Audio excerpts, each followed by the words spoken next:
I came in at my usual time. And I went to the mailbox, and standing right there waiting for me was Tom Palavita. I hadn't seen Tommy for a long time. He was the operations manager. Tommy Palavita is one of the most despised men in the radio business in Tampa, Florida. He shouldn't be. He's one of the nicest. He's a kind, sensitive young man who, unfortunately, is the hatchet man for Cox Broadcasting. He has very little authority, very little input to whatever goes on at those radio stations. But when a gutless general manager has an unpleasant job to do, or a spineless little punk like Bob Neal up in Atlanta has an unpleasant job to do, Tommy is the messenger who brings the bad news. And it makes him very uncomfortable. And so consequently, his demeanor, his attitude with the people that he has to give the bad news to is not as good as it ought to be. And the people that he has to give the bad news to don't understand what's going on, and so they blame him. And he's one of the most hated men in this business, in this market. People really dislike him. I have literally lost friendships. My wife has lost friends because I had the audacity to say, Tommy's not a bad guy, to people that Tommy had to deliver bad news to, and wouldn't ever talk to me again because I had the audacity to say, Tommy's not a bad guy. Well, there was Tommy standing by my mailbox, clearly very upset. Before that day in the fall when I had asked about being able to talk to other radio stations, I used to visit Tommy almost every day. I'd go in and we'd sit down in his office for 10, 15, 20, or 30 minutes. He kept 25 or 30 jars of candy on his desk. Tommy's office was almost like going to a carnival. He's a Disney World freak. He has hundreds of figurines and pictures and trinkets and so forth and so on decorating his office, and these 25 or 30 jars of candy, different varieties of candy they would keep on his desk. It's about the only way he could get people to come into his office. Most people that worked there were afraid of him or hated him. I didn't. I liked him very much, and he liked me. Tommy is one of those kids that kind of grew up listening to me. He was kind of excited when I came to work there. He was going to get to work with a mad dog. And I understood that. And I respected Tommy, and I liked him, as I said. And so he said, let's go into my office. I hadn't been in there for a long time, because Tommy was never there anymore. And he closed the door. And he said, Bob, well, to tell you the truth, I can't remember exactly what he said, not all of it.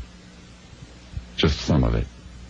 So I'll paraphrase for a while. He said, Bob, I have bad news for you. We're making some changes here effective today. And it's nothing personal. It's a business decision. And this is where I will start quoting. I said, Tommy, that's okay. And his voice started to break. And he said, no, it's not. And I said, it's okay, Tommy. And I spent most of the rest of the time, 15, 20 minutes, consoling Tommy on the day that I was getting fired. Because a gutless man down the hall, who when I came in there got up and quickly closed his door, Todd Lassiter, didn't have the balls to do it. And made Tommy do it. When I went into Tommy's office, he got up and left the building. I don't know what he thought I was going to do to him. Oh, but more happened. Live from Opie's Playhouse, this is the #1 rated Bob Lassiter Show. And that's according to Arbitron, not some lame local yuppie wannabe rag publication. Starring the magnificent Lassiter. And featuring Flounder in the badly ventilated control room. About some electrostatic filters in here. Jeez. Along with Big Daddy Don Richards swinging his groove thing in the News Palace. And now hold on tight, kids. It might hurt. Mr. Lassiter. 6 minutes after the hour of 9 o'clock. Most of us have lost jobs in our lifetimes. Most of us have lost more than one job. And again, probably for most of us, most of those job losses have come when we were relatively young, when we didn't really even want to be working anyway, you know. It was kind of like somebody giving you a vacation. Oh, hi, you're blowing me out of here? I don't have to flip burgers anymore? All right, thank you, boss. But things change as you grow older. Most of us have commitments and responsibilities and dreams, and the loss of a job is devastating. Just absolutely devastating. More often than not, it comes without any warning, although it can be argued that reasonable people would have seen it coming, and that's usually the case. It doesn't make any difference when it actually happens. It's absolutely devastating. Devastating.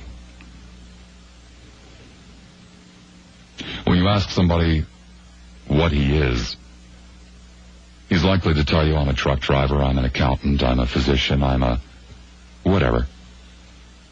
It's a rare individual that says, I'm a sensitive being with feelings. Because we are, in essence, what we do. That's the way we view ourselves. And so when you take a person's job from him, you have taken his identity from him. His purpose for living, usually, from him, as well as his security and all of those other things.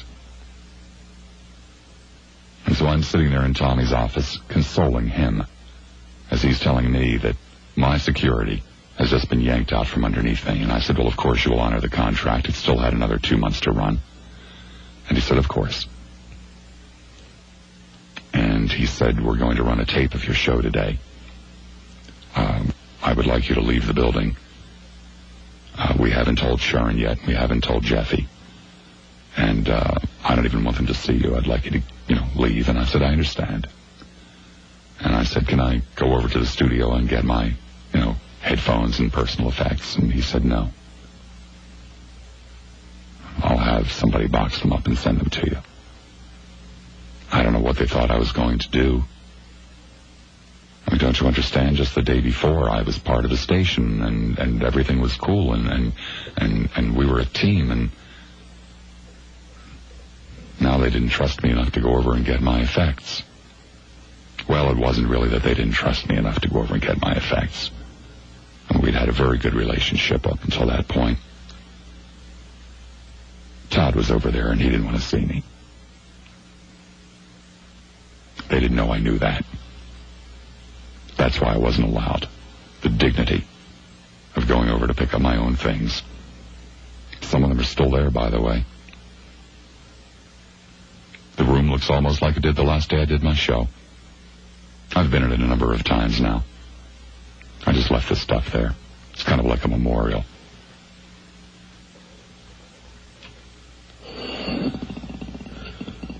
And while I was still in Tommy's office, I said, Tommy, I have a non-compete. Is there anything you can do to get me out from underneath that? He said, it's going to be hard. I said, will you go to bat for me? He shook his head, yes. And then I stood up and I said, well, I guess I'll be on my way. And he looked out the door to make sure that neither Sharon nor Jeffy were in the vicinity so that they wouldn't see me, and then he escorted me to the front door and I walked out. He told me they would mail my paychecks to me. And that if I had any questions, I could call the business manager, Basil. Ta-da, ta-da, ta-da, and out the door I went. The Monday after Thanksgiving, I came home. Not really sure why, but Fast Eddie was there. He normally comes on Thursday. He's my lawnman to the stars, Fast Eddie. And so I couldn't even pull in the driveway. I had to park out in the street, and I just kind of whisked on by. It's 1:30 now. Fast Eddie knows that I go on the air at 2. Just kind of waved to him and disappeared inside. And I sat there. I picked up the phone and I called Ted Webb. And I told Teddy what had happened, knowing full well that he would tell somebody else and tell somebody else. And about a half hour later, the phone rang. It was Sue Tricas. Sue and I hadn't talked for years. Many, many years. Thought she hated me. She thought I hated her.